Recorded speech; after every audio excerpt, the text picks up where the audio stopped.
పెదవడుగూరు మండలంలో ఘనంగా doctor BR Ambedkar 135వ జయంతి వేడుకలు. అనంతపురం జిల్లా పెదవడుగూరు మండలంలోని డాక్టర్ బిఆర్ అంబేద్కర్ 135వ జన్మదిన వేడుకను ఘనంగా నిర్వహించుకున్నారు.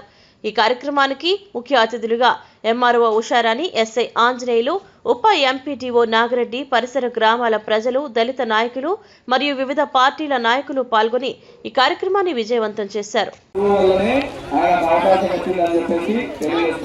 కాబట్టి మీరు కూడా ఇక్కడ అంతా విద్యార్థులు ఉన్నారు కాబట్టి ఏదైనా సాధించాలన్నా పోరాడాలన్నా మీ సామాజిక పరిస్థితులను మార్చుకోవాలన్నా మీ కుటుంబ పరిస్థితులను మీ కాలనీ పరిస్థితులు మార్చాలన్నా ఒకే ఒక మార్గం మీ చేతిలో ఉన్నది విద్య, చదువు మాత్రమే.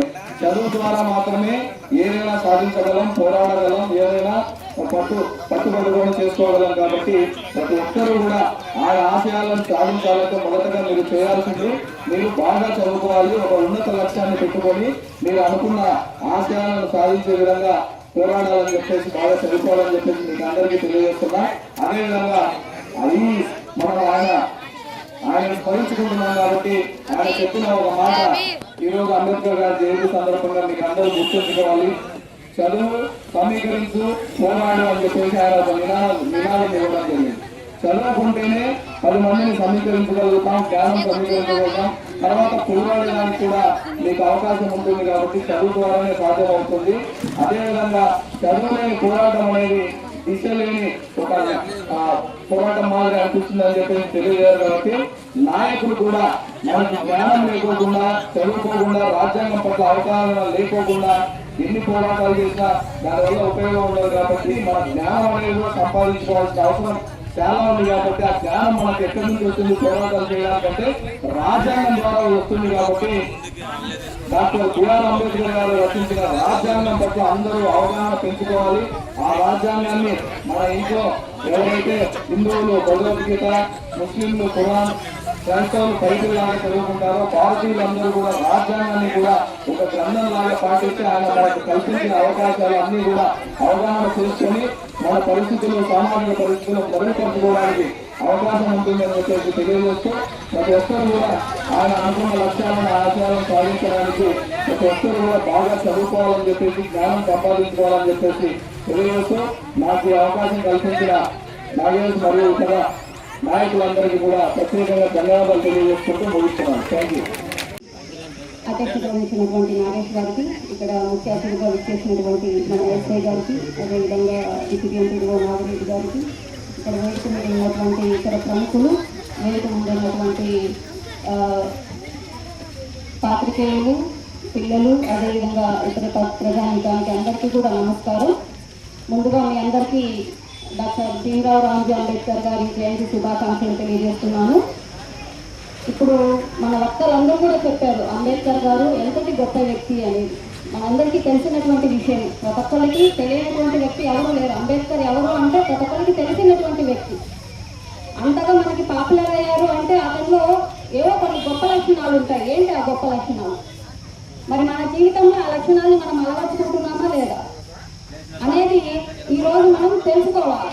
కేవలం ఇలా జయంతి రోజునో, వర్ధంతి రోజునో కేవలం ఆ వ్యక్తిని గుర్తు చేసుకొని, ఆ వ్యక్తి చేసినటువంటి గొప్ప పనులన్నింటినీ స్మరించేసుకొని మనం వెళ్తాము అంటే అది కాదు మనం నిజమైనటువంటి నివాళి ఆయనకు అర్పించేది. కాబట్టి ఆయన తన పుట్టినప్పటి నుంచి ఆ ఉన్నత స్థాయికి రావడానికి ఆయన ఎంత కష్టపడ్డారు, ఏం చేశారు, ఆయనలో ఉన్నటువంటి గొప్ప లక్షణాలు ఏంటి, వాటన్నింటినీ తెలుసుకొని అలవర్చుకున్నప్పుడే మనము కూడా అంత. ఎందుకంటే మన ఎస్ఐ గారు చెప్పినట్లు ఆయన పుట్టినటువంటి కాలంలో మన దేశంలో సామాజిక వివక్షత అనేది ఎంతగా వేలు ఉండకపోయిందంటే మనందరికీ తెలుసు. అది కొన్ని దశాబ్దాలుగా ఉంది.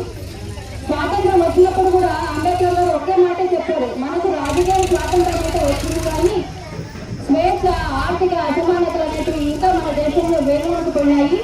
వాటన్నిటినీ సాధించుకున్నప్పుడే మన దేశంలో నిజమైనటువంటి స్వాతంత్రం వచ్చినట్టు అర్థమవుతుందా? కాబట్టి ఆ అసమానతలన్నింటినీ కూడా తొలగించడానికి ఆయన యొక్క మేధ యొక్క సంపత్తి మన రాజ్యాంగం. ఈ రాజ్యాంగం ద్వారానే మన దేశంలో ఉన్నటువంటి అన్ని రకాలైనటువంటి వివక్షతల్ని రూపమాపి స్వేచ్ఛ, సమానత్వము, సౌభ్రాతృత్వము వీటన్నిటి ద్వారా ఆర్థిక మరియు స్వేచ్ఛ సమానత్వాన్ని తీసుకురావాలనే ఉద్దేశంతో చట్టం ఒక రాజ్యాంగం ద్వారా ఒక మార్గం ఏర్పాటు చేశారు మన అంబేద్కర్ గారు. కాబట్టి ఆయన యొక్క స్ఫూర్తిని నింపుకుంటూ అదేవిధంగా ఆ స్థాయికి ఎలా వెళ్ళారు అంటే మన ఎస్ఐ గారు చెప్పారు, పెద్ద పెద్ద మన దేశాల్లో కాకుండా విదేశాల్లో ఉన్నటువంటి కొలంబియా విశ్వవిద్యాలయం కానివ్వండి, లండన్ స్కూల్ ఆఫ్ ఎకనామిక్స్ అనేటువంటి గొప్ప విద్యా సంస్థల్లో చదువు చదివారు. మరి ఇంత చదవాలంటే మనకు ఆర్థికంగా స్తోమత ఉందా, మనకు పట్టుదల ఉంటే ఎటువంటి సమస్యలైనా సరే ఎదుర్కోవచ్చు అనేటువంటి దాన్ని నిరూపిస్తూ ఎన్ని కష్టాలు ఉన్నప్పటికీ కూడా విదేశాల్లో వెళ్ళి చదువుకొని అంత మేధో సంపత్తిని తీసుకొని బాబాసాహెబ్ అంబేద్కర్ జయంతి 135వ జయంతి జరుగుతుంది. మనమందరూ వచ్చి బాబాసాహెబ్ అంబేద్కర్ ని చూసిపోవాలి. తర్వాత అంబేద్కర్ గురించి బాగా తెలుసుకొని